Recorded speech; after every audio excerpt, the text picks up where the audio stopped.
Good evening everybody. அது வணக்கம். Press ரொம்ப நாள் ஆச்சு நான் பேசி அப்படின்னு அந்த தாடி சொல்லிச்சு. அதனால தான் ப்ரெஸ்ஸுக்கு என்னுடைய ஸ்பெஷல் வணக்கம். ரெண்டாவது, இந்த படம் திடீர்னு என்ன பூரி சார் கூப்பிட்டாரு. திடீர்னு பூரி ஜெகநாத் நம்ம கேள்விப்பட்டிருக்கோம். ஏன்னா போக்கிரின்னு ஒரு படம், இன்றைய முதலமைச்சர் நடித்த ஒரு பிரம்மாண்டமான படம், அது ஞாபகம் வந்துச்சு. ஐயோ, அந்த டைரக்டரா, போய் பார்த்தேன் அவனுன்ட்டு போய் பார்த்தேன். அதாவது சர்வசாதாரணமாக அவ்வளோ பெரிய மேனேஜர் பில்டப் கொடுத்தாரு அவரை பற்றி. அவர் எடுத்ததெல்லாம் மாஸ் கண்டென்ட். ஆக்டர்னா என்டிஆரை கொண்டு வந்தது அவர் தான். அப்புறம் இந்த இவர் கொண்டு வந்தார், அந்த ஹீரோ வந்தார், எல்லாரும் இவர் தான்.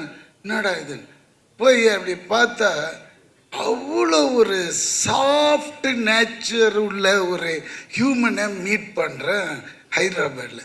ரொம்ப ஹாப்பியாக இருந்தது. அவர் கூட டின்னர், அந்த டின்னர் சாப்பிடும்போதே என்னோட அந்த 10 நாள் வேலையை அப்படியே தூக்கி போடுறார். ஒன்று ரொம்ப இன்ட்ரெஸ்டிங்காக இருக்குது சார். ரியலி இது வரைக்கும் நான் பண்ணாத ஒரு கேரக்டர். என்னென்னா, வித் யுவர் பர்மிஷன் கொஞ்சம் சொல்லாமா சார்? அது தபு மேடத்தோட அசிஸ்டண்டா அந்த மாதிரி ஒரு character. Okay, income tax officer மாதிரி. பட் அது பண்ணும்போது எனக்கு அவங்களோட ஒரு நட்பு தெரியுது. ஏன்னா அவங்கள நம்ம காதல் தேசத்தில் பார்த்தது. அந்த ஒரே கிளுகிளுப்புலே இருந்தோமா, எப்பண்டா தபுவை காட்டுவாங்க. ஃபஸ்ட்டு டேவே தபு கூட தான் நம்மளுக்கு ரொம்ப ஹாப்பியாக இருந்தது. பார்த்தா அன்னைக்கு மாதிரியே இருக்குது. என்னென்னா அந்த ஃப்ராக்கு மட்டும் கொஞ்சம் பேண்ட்டாக மாறிடுச்சு, அவ்வளோதானே தோற்று. என்ன ஒரு பெண்மையான அந்த தன்மையான பேச்சு, அவங்க பேசினது இன்னும் கூட எனக்கு காதில் ஒழிச்சு வந்தோடனே, ஹாய் ஒன்று நான் இதுக்கு முன்னாடி பார்த்துருக்கேனே. நான் அங்கேயே காலி, நம்மளை எங்கே பார்த்தீங்க அப்படின்னு. இல்லை ஒன்று பார்த்துருக்கேன் அப்படின்னு போட்டாங்க, அதுலேயே காலி. இன்னும் ரொம்ப நெருங்கிட்டேன். பார்த்தா மத்தியானம் லஞ்சு வருது கேரியரில். நம்ப மாட்டீங்க, அந்த கேரியர் ஃபுல்லாக மட்டன், சிக்கன், புலாவ் அப்படின்ட்டு இந்த ஹைதராபாத் அலின்னா அந்த பெரிய கிங்கில் இருந்தாங்க, அந்த ஃபேமிலி போல் இருக்கு அவங்க பேக்ட்ராப்பு. திறந்த உடனே அப்படி வாசனை. பொதுவாக நம்ம இவ்வளோ தான் கொடுப்பாங்க, இவங்கெல்லாம் அடுக்கு ஃபுல்லாக வச்சு அனுப்புகிறாங்க. அதாவது எனக்கு இருக்கிற அசிஸ்டண்ட்டுங்க, வெளியே இருக்கிற கேரவன் ஆளுங்க எல்லாருமே சாப்பிட்லாம் போல இருக்கு. அவ்வளோ சரின்னு வாங்கி சாப்பிட்டேங்க. நாட் ஒன்லி தட் டேங்க, அந்த இருந்த 10 நாளும் கொடுத்தாங்க. அங்கே தான் நிற்கிறான்னு அந்த பெண்மணி. ஐயோ, இப்படி ஒரு பெண்மணியை நம்ம பார்த்ததே இல்லையேன்னு, அடுத்த ஜென்மோன்னு ஒன்று இருந்தால் அவங்க வீட்டு நெய்பராக இருக்கணும்னு அவங்கக்கிட்டே சொல்லிட்டேன். ஏன்னா அடிக்கடி எட்டியாவது பார்த்துக்கலாம், அவ்வளோதான் முடியும் நம்மளால். ஏன்னா அவங்களுக்கு ஏகப்பட்ட கமிட்மெண்ட்ஸ் இருக்கும்.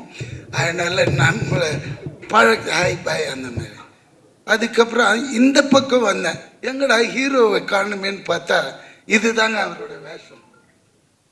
இந்த வேஷத்தோட கிட்டத்தட்ட ஒரு 100 பிச்சைக்காரங்களை ரெடி பண்ணிட்டாங்க. அதுக்கு நடுவில் இருக்காரு, நம்மளை கண்டே பிடிக்க முடியல, அந்த லெவலில் சிங்க் ஆகிட்டார் அவர். அந்த மனுஷனை சொல்லணுமா? அதுக்கு தான் அந்த மக்கள் செல்வன்னு கொடுத்த டைட்டில் இந்த மனுஷனுக்கு நல்லா பொருந்துங்க. ஏன்னா உண்மை, அது சொல்லி ஆகணும். ஏன்னா நான் இவரை அவ்வளோ பழக்கம் கிடையாது நம்மளுக்கு. சரி, விஜய் சேதுபதி எங்கே பார்த்தாலும் Vijay Sethupathi, all India super star Vijay Sethupathi. என்னடா எல்லா லாங்குவேஜும் பண்ணுறேன், ரொம்ப திமிரு பிடிச்சோன்னும் ஒரு மாதிரி இருக்குதா லுக்குலான்னு போய் பார்த்தா அது வேற ஒரு அமுல் பேபி மாதிரி இருக்குதுங்க. தோரணம் தான் அப்படி இப்படிலாம் கிட்ட போய் பழகினது அப்படி பழகிறாரு. எப்படி வாங்க கொக்காருங்க அப்படி. சரி ஓகே, என்னடா இது லுங்கிலே இருக்கிறாருன்னு பார்த்தா சார் எல்லா லாங்குவேஜும் சார். தெலுங்கு அந்த, ஏன்னா நான் வந்து பாதி தெலுங்குறேன், அதனால எனக்கு தெலுங்கு வந்தது. ஏன்னா நான் 10 வயசு வரைக்கும் இங்கே இருந்தேன். 10 வயசுக்கு மேலே என்னோட வளர்ப்பு ஃபுல்லாகவே தெலுங்கு அம்மா கிட்ட, அவங்களோட போஜனம் அவங்களோட வளர்ப்பு. ஸோ அதனால தான் எனக்கு தெலுங்குன்ற ஒரு லாங்குவேஜ் பிளட்லேயே இருக்கு. இந்த ஆளுக்கு வந்து என்னங்க, காலையில் 4 பேப்பர் அப்படியே ஷீட் கொண்டு போய் கொடுப்பாங்க. கொடுத்தா மனப்பாடம் பண்ணி, அதெல்லாம் அப்படிலாம் பேச முடியாதுங்க தெலுங்கு. ஏன்னா கொஞ்சம் அங்கே லூ லீன்னு மாறிச்சின்னு வச்சுக்கோங்களேன், வேறு மாதிரி அர்த்தம் போயிடும். அதை வந்து மனப்பாடம் பண்ணி அப்படியே அடிக்கிறேன். நான் கேட்குறேன், தலைவா உனக்கு ஏன் இவ்வளோ ஸ்ட்ரெயின் பண்ணிக்கிறேன்? அந்த ஒரு ப்ராம்ப்ட் கேட்டு அடிக்கலாமே, நீ கில்லேடி வச்சப்பா நடிக்கிறதுல அப்படின்ற. இந்த டைலாக்கு உள் வாங்கினா தான் எனக்கு உள்ளேந்து கிளப்பி வேற ஒன்று வரும் அப்படின்றான். அப்போ அந்த டெடிகேஷனை பார்க்குறேன். அவ்வளோ இதுங்க. அதாவது முதல் நாளே ப்ரிப்பரேஷன் வேறு நடந்துன்னே இருக்கும் போல இருக்குது ரூமில். இங்கே கேரவன் வந்ததும் கேரவனில் உட்காராம வெளியே உட்காந்துட்டு இதையே பண்ணின்னு இருக்கான் மனுஷன். சரி, அது பார்க்கும்போது நான் இந்த ஒரு இது வந்து நம்ம இன்னைய முதலமைச்சர்கிட்ட 42 டேஸ் நான் ஒர்க் பண்ண அந்த பீஸ்டில் பார்த்துருக்கேன். அவரோட டெடிகேஷன் அதுக்கு கிட்டத்தட்ட இவரும் அந்த அளவுக்கு எஃபர்ட் போடுறாருங்க. அதனால தான் இன்னைக்கு ஆல் இண்டியாவில் ஸ்டாராக இருக்கார். இல்லாட்டினா சாதாரணமாக அதெல்லாம் வரவே வர, ஏனோ தானோ அது இது மாதிரிலாம் போனால் அதெல்லாம் வரவே வரும். இதுக்கு வேணும் அதெல்லாம் தான் எல்லார் படைப்புக்கும் எல்லா மனுஷனுக்கும் ஒரு அர்த்தம் இருக்கும். அது வரைக்கும் அவன் வெயிட் பண்ணும், அந்த டைம் வரும்போது காமிக்கணும். அதே மாதிரி இந்த மனுஷனோட டைம் ஆல் இண்டியாங்க. திறந்து பார்க்குறேன், ஹிந்தி படத்தில் கீழே பார்த்தா அவரோட வாய்ஸ் தான். தெலுங்கு இந்த படம் வரட்டும், தெலுங்கு வெர்ஷன் பாருங்க, தமிழும் பேசுறாரு, அடுத்த கட்டு உடனே தெலுங்கு. பூரி சார் ஆடிட்டார், யாரா நீ எங்கடா போன அப்படின்னு சொல்லி அவ்வளோ அவரும் அது ஒரு டைரக்டருக்கு அவ்வளோ கிஃப்ட் மாதிரி. ஏன்னா ஆர்டிஸ்ட் பர்ஃபார்ம் பண்ண எடுத்துனே இருப்பாங்க அந்த மாதிரி. ஆனால் இவர்கிட்ட அப்படி இல்லை, அந்த கட் பாயிண்டில் கட் பண்ணிடுவார், சாலு வெளிப்பா அப்படின்வார். ஆனால் அந்த மனுஷன் அப்படி நடிப்பு. இதுக்கு மேற்பட்டு அவரை பற்றி சொன்னால் அவரே என்னை திட்டுவாருன்னு நினைக்கிறேன். போகிறோம்.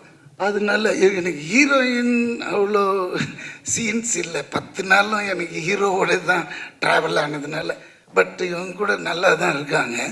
அப்புறம் ஏன்னா தெரியாமல் ஏதாவது சொல்லிட்டோன்னா ஹீரோயின் கோச்சிக்குவாங்க எதுக்கு. ஆனால் சார்மி அவங்க இதை ப்ரொடியூஸ் பண்ணுறாங்க, ரியலி ஃபஸ்ட் டைம் பண்ணுறதுனால அவங்களுக்கு வந்துல என்னோட பாபா என்னோட முருகர் துணை இருக்கும். கண்டிப்பாக இந்த படம் பெரிய ஹிட்டாகி லாரியாக டன்ஸ் அண்ட் டன்ஸு கட்டுங்க வந்து விழணும் அவங்களுக்கு. ஏன்னா அந்த அளவுக்கு இதில் இன்வெஸ்ட் பண்ணியிருக்காங்க, அந்த அளவுக்கு செலவும் பண்ணியிருக்காங்க. அது உங்களுக்கு பார்த்தாலே அந்த கலர் தெரியுது. ஏன்னா இது ஒரு டீசர் தான் விட்டார். இது உள்ள இன்னொரு விஷயம் பண்ணார் டைரக்டர். என்ன அவங்க சொன்னாங்க, நல்லா சொன்னாங்க, எல்லாரோட பர்ஃபார்மன்ஸும் பயங்கரம். என்னை மூஞ்சியே காட்டலைங்க, அங்கே ஒன்று ஆட்டின தெரியுங்களா, அப்படி முச்சா பெஞ்சிட்டு, அதுதானே என்னோட, அதாவது ஃபேஸே காட்டல டைரக்டர். இந்த பின்னாடி மச்சா அந்த ஷாட் வாங்கி போகிறோம் அப்படின்ட்டாரு. அருமையாக இருந்தது. அது வேறு 5 வாட்டி பார்த்தோமா, 5 லாங்குவேஜில் அந்த ஆட்டத்தை. ரொம்ப நல்லா இருந்தது. ஏன்னா இது மாதிரி நான் பார்த்ததே இல்லை. நான் நடிச்ச படத்தில் டீசரில் நம்ம பேக் மட்டும் ப்ராம்ப்டாக பண்ணியிருக்காங்க. ரொம்ப தேங்க்ஸ் டைரக்டர் சார். அது அப்புறம் இந்த படத்தை பற்றி சொல்லணுன்னா, அதான் அவர் ஏற்கனவே மாசு டயர்லேயே தான் வச்சுருப்பார் ஒரு கேமராவை உருணும். அப்படி பார்த்தா, ஏன்னா செட்டு உள்ளே வந்தாலே 150-200 பேர் இருப்பாங்க, பெரிய டைரக்டர். பட் அதே மாதிரி இருக்கும் அங்கே டிசிப்ளின், அங்கே எடுக்கிற விதங்கள் எல்லாமே. அலட்டிக்கவே மாட்டார், அப்படி பார்த்துக்குவார் ஆர்டிஸ்ட்டுங்களை. கரெக்ட் டயத்துக்கு கூப்பிடுவார், கரெக்ட் டயத்துக்கு கிளம்பி போயிட சொல்லுவார். அதுதான் இங்கெல்லாம் நம்ம எதிர்பார்க்க முடியாது எல்லா இடத்துலையும் அந்த மாதிரி. ஸோ அதுதான் அவரோட மெச்சூரிட்டி, அதுதான் அவர் இந்த லெவலுக்கு இன்றைக்கும் நிறுத்தி வச்சிருக்கு. ரொம்ப எனக்கு ஹாப்பியாக இருந்தது. 10 days ஒர்க்குனாலும் அது ஒரு சின்ன கேரக்டர் நல்லா பண்ணிவிட்டு ஓடி வந்துட்டோம். ஆனால் இது எப்போ ரிலீஸ்ன்னு சார் கேட்கணும். இப்போ விட்டுருந்தேன். வெரி சூன் தானே. Very nice. அப்புறம் வேறு யார் இது மியூசிக் அந்த டீம் அண்ட் அவரோட அசோசியேட் டைரக்டர்ஸ் ஆல் ரொம்ப பியூட்டிஃபுல். எல்லாருமே அருமையாக ஒர்க் பண்ணாங்க. மற்றபடி இந்த படம் கண்டிப்பாக கலைக்கணும். ஏன்னா விஜய் சேதுபதியோட இது அவருக்குன்னு ஒரு ஆடியன்ஸ் இருக்காங்க. அவங்க வந்து பார்த்தாலே இந்த படம் பெரிய ஹிட்டு நம்ம தமிழ்நாட்டில். மற்றபடி ஆல் தி பெஸ்ட்.